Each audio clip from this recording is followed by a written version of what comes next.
Tally-ho, hip-hip, and welcome to another episode of the History Odyssey podcast. And I'm your host, Steve. It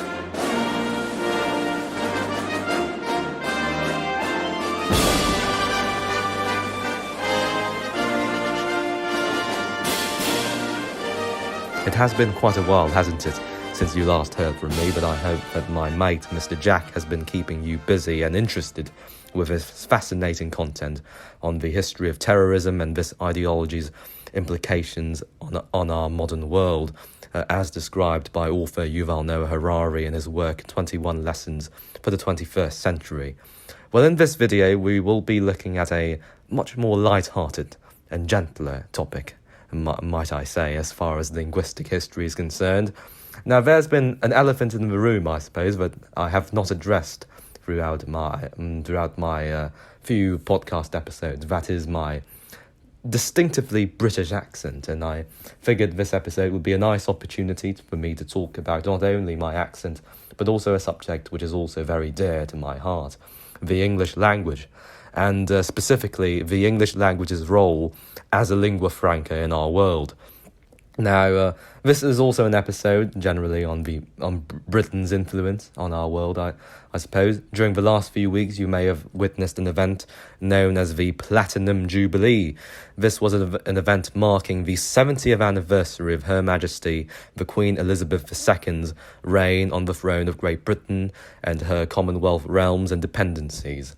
A truly historic and once-in-a-lifetime moment, dare I say. How long until you'll see another monarch who would reign for 70 years? A truly momentous occasion, and I'm sure we've all watched the Jubilee celebrations. If you've not watched it, I would definitely recommend it.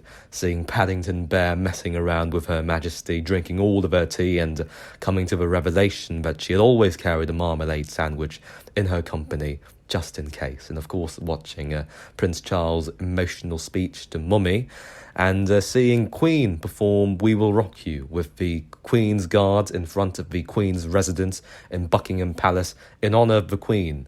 So this episode, likewise, shall also be in honour of Her Majesty and the wonderful Platinum Jubilee in the last few weeks.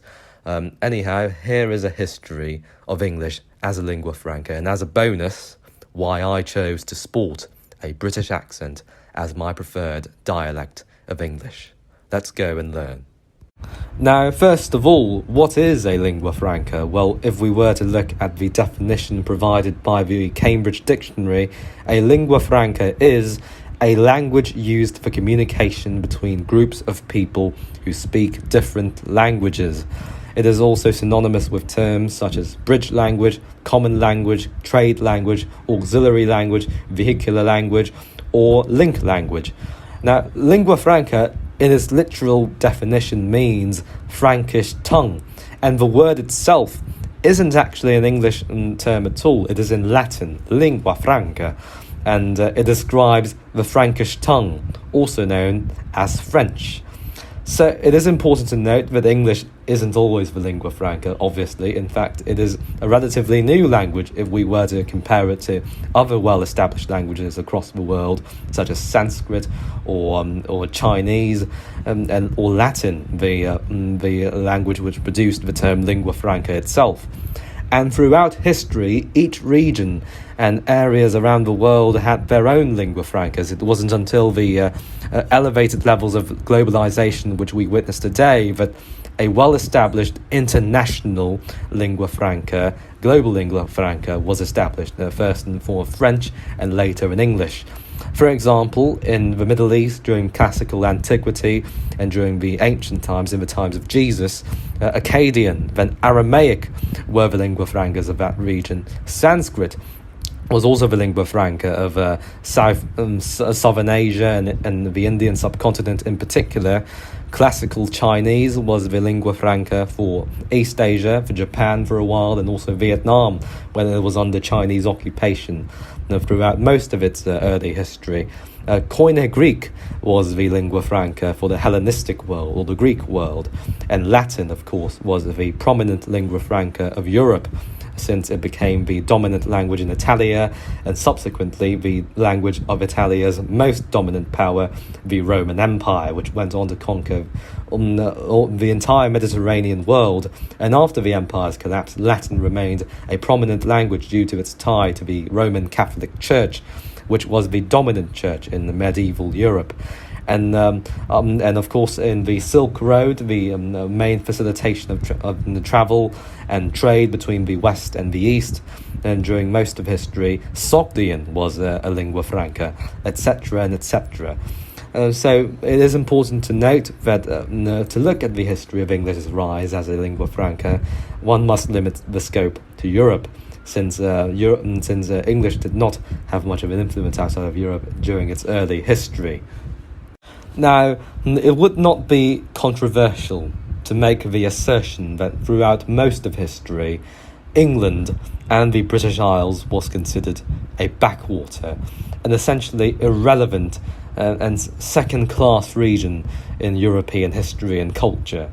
And it was true.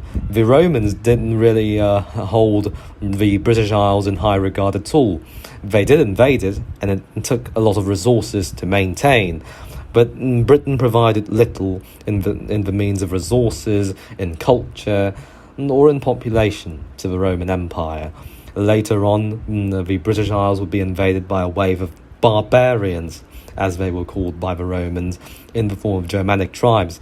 The particular Germanic tribe which would invade Britain were the Anglo-Saxons, and they were the first ones to establish a foundation for the modern English language in the form of the Anglo-Saxon language. Before the Anglo-Saxons, the British Isles were inhabited by Celts, by the Celts, who were the dominant barbarians in Europe before the arrival of Germanic tribes from the east. And of course, the Celts had an influence, although minimal, on the English language. And of course, the Romans, who administered the island for quite a while under the Roman Empire's control, did have a significant influence through the influence of Vulgar Latin on the Anglo-Saxons. And there we have the foundation of the English language. The Saxons would go on to rule Britain, establishing various kingdoms in England in the form of Wessex, Mercia, and Kent, etc. Then Britain would be met by another wave of invasion from the Vikings. The Vikings were Scandinavian raiders. They were Norse. They were Swedes, Danes, and Norwegians. They would come and invade Britain, establish a swathe of territory under their control known as Danelaw. And this would be another influence onto the English language. Before, it had already had a Germanic base established by the Germanic tribe, the Anglo-Saxons. Now it would be further influenced by Northern Germanic languages spoken by the Scandinavian Vikings. And then came another wave of invasion, this time from France, in the Duchy of Normandy, which was settled by Scandinavian Vikings who were granted the territory by the Frankish kings, and who had also assimilated into French culture, establishing a sort of hybrid French Franco-Scandinavian culture in Normandy. William the Conqueror, the Duke of Normandy, would invade and conquer the Kingdom of England and establish himself as the undisputed king of England from there. So that was another influence onto the English language from the Normans, who absorbed the French influence of the region and brought French into Britain. And this would be the case for centuries to come, as the English aristocracy and the monarch would be speaking French in rather than English, as the language of the court and the language of prestige, and also spoke Latin, obviously. And this would also provide Britain's connection to Europe throughout most of its medieval history. You may have heard of the 100 Years' War, which is fought out England versus France, fought out between England and France. But really, it was fought out between two French rulers who wanted to stake their claim on the French throne. Yes, the descendants of the Norman rulers of England would continue to fight battles and wars with the French rulers in France to claim the throne of France. They weren't fighting for England against France. They were fighting, technically, as Frenchmen against fellow Frenchmen. And it wasn't until England's loss in the 100 Years' War that England truly became its own entity, as opposed to another fiefdom by a French warlord. And those were the early influences onto the English language. But at that time, English was not a lingua franca at all.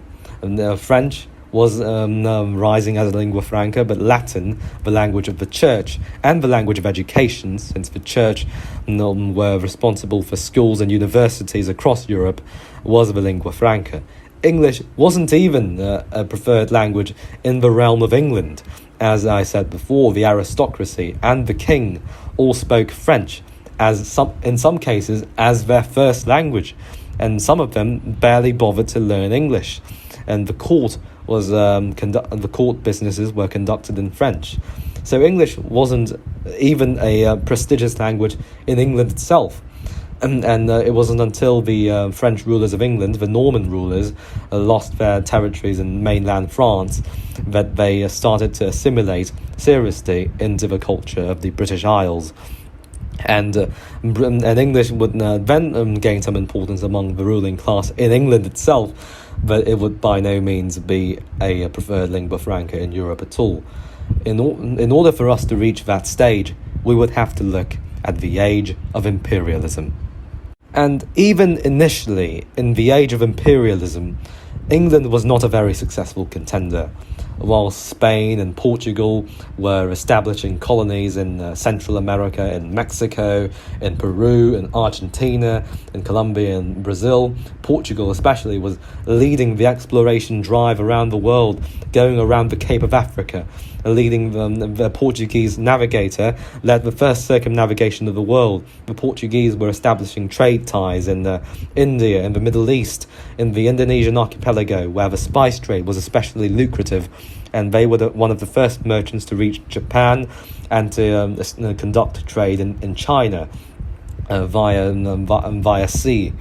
And Britain, I mean England at the time, what colonies did they have? Well, Ireland. Yes, the island of Ireland was the only colony that the English had, and their peers, the Scots to the north, well, they tried their hand at colonization in Panama, where they thought they could establish an early form of the Panama Canal, but they also failed miserably, and the Scottish kingdom fell into massive debt. And then after that, through a series of events, which would be too complicated to cover here, Scotland would fall under a personal union with England, which means that the two nations are now united by their monarch, their king. And by the time of Queen Anne, the Act of Union would be signed, which would unite Scotland and Britain and England into the United Kingdom of Great Britain. And now Britain needed to catch up fast in the game of colonization, because all of its peers, especially its main rival, the Spanish kingdom, was rapidly expanding, whilst Britain had almost no colonial possessions to her name.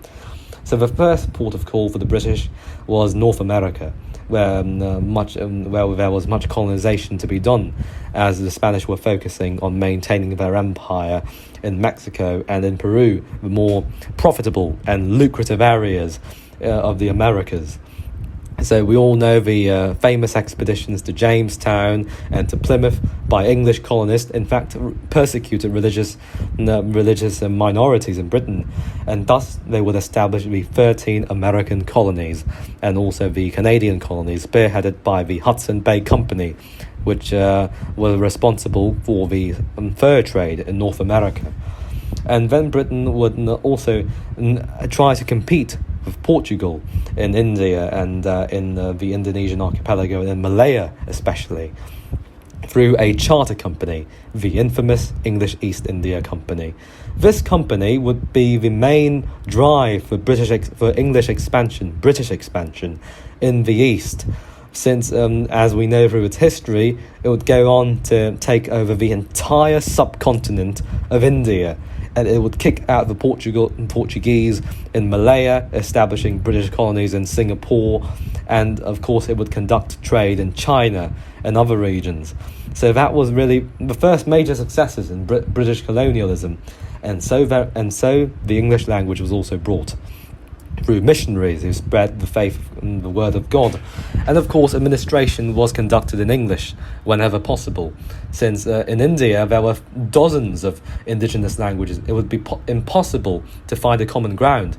So English was the reasonable solution to the problem of administration in India, especially after the British government took direct control of India from the corrupt and ineffective English East India Company, which was nationalised.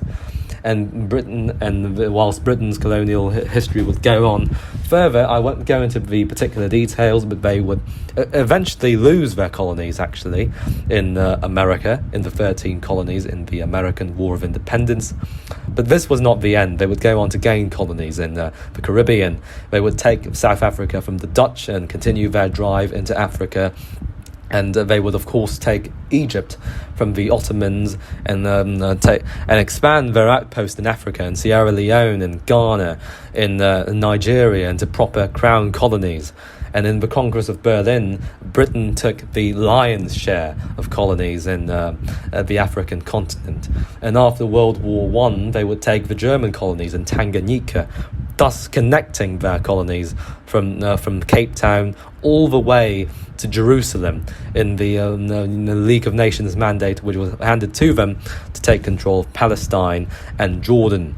In fact, at a certain time, you can actually go from Cape Town all the way to India without ever leaving the British Empire. You could go through all of Britain's colonies in South Africa, Bechuanaland, Rhodesia, Tanganyika, Kenya, Sudan, Egypt, Palestine, British-occupied Iraq, and the British-occupied territories of Iran, onto the British Raj, all the way to Burma. That was the size of the British Empire. So, along with the British colonial expansion also came the expansion of English, since in many of these regions there were many different tribes, many different ethnicities. So, of course, the most efficient and convenient language for British administrators to govern these regions would be through English. Of course, in the settler colonies in Canada, Australia, New Zealand, and America, where the colonies were actually settled by people from the British Isles who were ethnically Anglo-Saxon, they would carry the English language on to their respective colonies.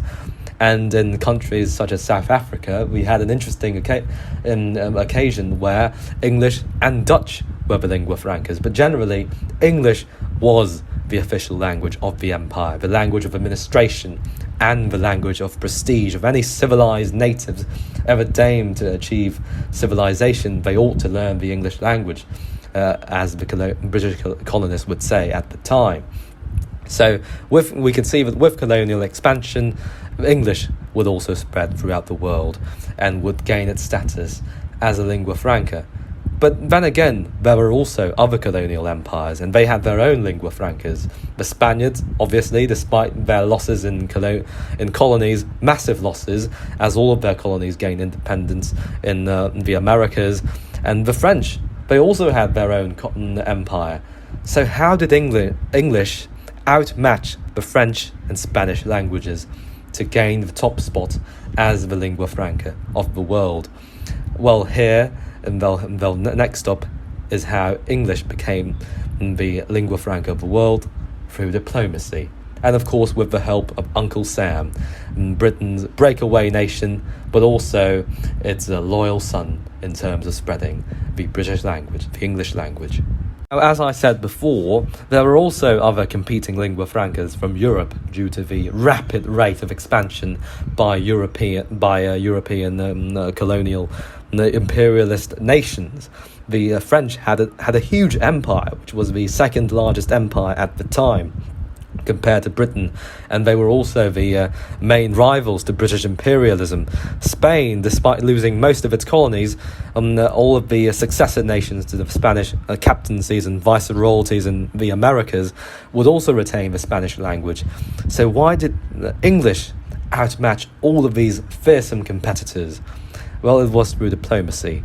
You see, England would eventually come out on top, and so to say, in the game of colonialism, obviously. The reason why it came to dominate the Berlin Conference was through competition with the French. And of course, a watershed moment, really, was the role of international diplomacy. You see, French still had its great strength in being the language of diplomacy, the language to conduct diplomacy between European powers and at the time. It was perhaps losing its ground as the largest language of the world, but it was still firmly the language of diplomacy. So the first blow against the French dominance was in the Treaty of Versailles, the peace treaty ending the First World War.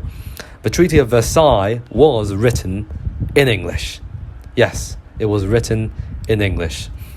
And this was the first diplomatic blow, as Stanley Miser of the Los Angeles Times said, against the dominance of the French language in diplomacy.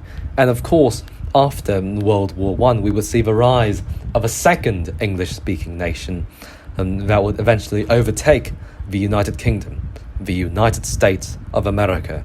Now, at the time, the United States wasn't really that influential as we see it today. The United States was actually rather isolationist compared to the interventionist image we often reminded of due to the US's interventions in the Middle East and in other areas of the world. But it had exerted its tentacles of influence across the continent of the Americas through the Monroe Doctrine, in which it would also influence all of the successor nations to the Spanish Empire in the Americas and try to keep Europe out of the Americas.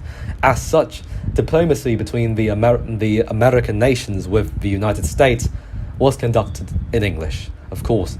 And the rise of American culture in terms of jazz, in terms of the economy, Wall Street was becoming the most prominent stock exchange in the world. So, of course, with the cultural and economic influence of the Americans, English spread along with it. And although Britain still remained the largest Anglo nation in the world, it was losing its influence rapidly. Britain was declining, unfortunately. After the Second World War, its empire was overstretched, and of course anti-colonial sentiments were rising. And in the aftermath of the Second World War, when decolonization was a policy spearheaded by the United States, Britain would have to abandon her empire, but her influence would remain prominent, as the English language would still remain in most of the colonies of the world that were former British colonies, in the Commonwealth of Nations, in India, Pakistan, and in the settler colonies of Canada. They would all still speak English to this day. And of course, the bulk of nations in Africa today, South Africa, Namibia, Botswana, Zimbabwe, Zambia, Tanzania, Kenya, Uganda, South Sudan, Nigeria, Ghana, Liberia, Sierra Leone, the Gambia, they would all still speak English to this day due to the influence of English as a language of administration and as a lingua franca in and of itself, as these nations contained many ethnic minorities. So English was also a convenient tool to unite the nation in the one language. It makes it easier for administration and for politics too. But after World War II, once Britain lost its empire, the main mission of spreading English as the lingua franca was left for Uncle Sam, and America would do it in a very efficient and in a very impactful manner. The American economy continued to grow, and America's economic influence can be seen across the world through the United Nations, through NATO, through the Marshall Plan, where America basically bankrolled Europe to rebuild itself after the Second World War. And of course, American culture would expand. Hollywood would become the greatest name in cinema. And American music, rock and roll, despite the British also playing a part in that, would become known to the entire world. And of course, all of these songs were sung in English. So people around the world flocked to learn English, to understand these songs and sing these songs in a fashionable way. And those trends continue to this day. American cultural influence and the economic might of America, along with its diplomatic muscle, can still be seen to this day. And as a result, through Britain, who laid the foundations for English as a lingua franca, and the carrying of the torch by the United States, English remains the lingua franca of the world today. Perhaps not the lingua franca. Spanish and French and Chinese, which is also rising, still retains a prominent role. They are after all, official languages of the United Nations. But it is indisputable. One can make an undisputed claim that out of all of those languages, English is the most prominent lingua franca of our time. And that was a very oversimplified history of English as a lingua franca and its rise to become a common language of the world. Of course, I could go deeper. I will make other episodes about the history of the British Empire, which has a lot of interesting stories within it. But that was a summary of English's rise to prominence as the lingua franca of the world. Now let's get on with the episode and to the bonus part, which I promised you at the beginning. Why I sport the British accent. Now on to the last section of this episode over here. Why I sport a British accent. Well, I suppose it's the accent, your accent of choice with regard to English is all based on what sort of culture you appreciate from the Anglosphere. Now, generally, it would be considered rather out of the norm for someone to adopt a British accent, I suppose, because the American accent is now the most widespread English accent due to American influence across the world, as I've previously expressed in the history section. And of course, I have to admit that the American accent is much easier to use because it has something to do with the fact that the American accent has evolved based on the immigrants who came to America. They had to learn English as fast as possible, so they made adjustments to make that learning process a lot easier. And as a result, people who learn English as a second language, just like they did when they first emigrated to the United States, and they would also find the American accent, its spelling, its pronunciation, which are admittedly more consistent than that of British English, and would find it much easier to use an American accent, or to use no accent at all, to just speak English in the way they would consider to be correct, which would be a sort of accented English from their native country. Now, the reason why I chose the British accent is because of Britain's history. As a history enthusiast, obviously, my first point of reference is the nation's history. And Britain had a different history compared to the United States. It is different in its very character itself, despite the fact that the United States was basically born from Great Britain. Their histories differ quite a bit. In the United States history, you see a history of a nation born on the foundations of liberty. That was the United States is an ideology of liberty, of human rights, of all the ideas that the Declaration of Independence and later the Constitution would outline in the amendments. The United States is a nation of immigrants. There is no such thing as an American ethnicity, as an American culture.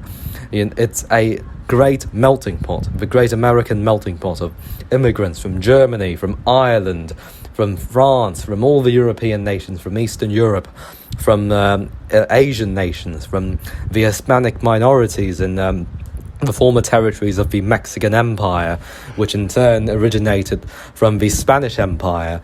The United States, of course, alongside with the indigenous and Native Americans, the United States is a melting pot. It is a bastion of liberalism. No matter, even American conservatives would have to admit that liberalism is the founding principle of America. The freedom that radiates from America, all the ideas that came from it, came from liberalism. But the United Kingdom had a different history. It is a constitutional monarchy which already places its government on the conservative side of the spectrum. It has a long and deep-seated history. Britain has a long and rich history, I suppose. The British identity, although relatively new, is well established. And of course, British Stoicism is well known across the world from the Victorian age, when the Britons were known to be stiff. The British stiff upper lip, if you've heard of that.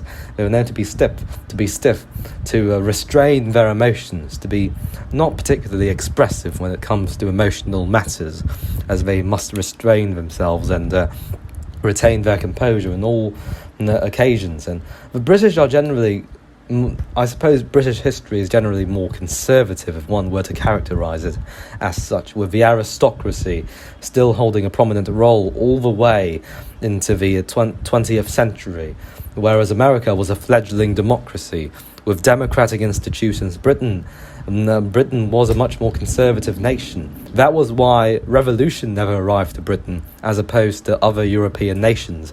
The institutions of the United Kingdom, the House of Commons, the House of Lords, the Crown, all of those institutions were conservative by their nature, and they were static by some characterization. They may change slow, but steady. And that is what I like about the British character, I suppose. Moderation. The American character, if one were to characterize it, would be that of liberalism, of progressivism, of unbridled, of reckless progress at times. That is the American character, of liberty. But the British character is that of moderation, is that of restraint, of stoicism, of conservatism. Of course, one accepts progress as a Briton, but with moderation and steady progress, as opposed to the reckless progress of the Americans. Of course, that is just my opinion. Perhaps the British character does not appeal to you. That is why I don't characterise the British accent as being superior. All English accents are equal in stature, I believe. There are no one singular and correct English accent. That is just what appeals to me about the British accent, the British dialect of English. What appeals to me is the image it projects, the symbols, the principles that comes with British dialect, and the character of the United Kingdom, that of conservatism, of conservative liberalism, of the British stoicism, to restrain one's emotions and to remain steady even in the face of crisis, just as Britain had in the First World War, in the Second World War, with Winston Churchill being an exemplification of how British stoicism would transpire to the national spirit of the nation. That is what appealed to me about the United Kingdom, and perhaps it will appeal to you also. But I'm not saying that the British accent is in any way superior. It is just that the culture of Britain appeals to me more than that of America, and that is why I adopted the British accent. It is not an easy accent, I will admit myself.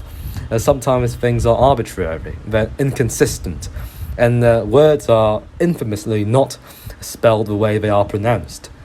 But I prefer the accent of Old Blighty, of this sceptred isle, because I prefer the culture of this long nation, of the long history of this great nation of Britain, of England, Scotland, Wales and Northern Ireland.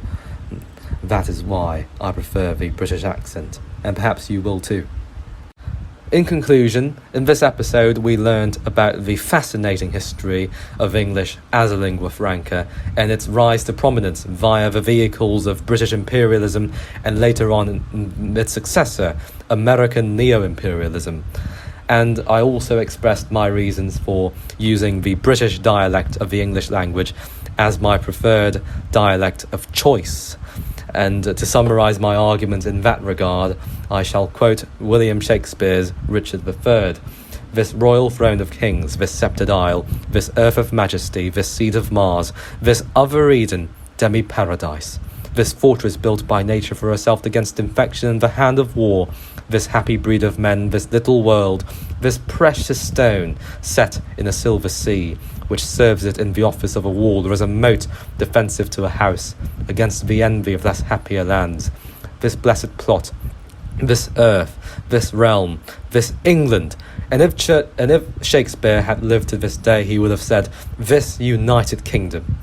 Perhaps this may have inspired you to do your own research into the British dialect or the other various dialects of the English language. It is much easier to learn a language once you're immersed in the culture of that language. And with regard to English, there are many options to choose from. Hopefully, via this episode, inspired by it, you may go on to do some research about the American accent, the transatlantic accent, the southern accent of America. You may perhaps adopt the Canadian accent, the Australian accent, even the Scottish accent, if you will. But I hope you may be inspired by my choice of adopting the British accent as my own, and I hope you've learned something about why we all are learning English as a second language today.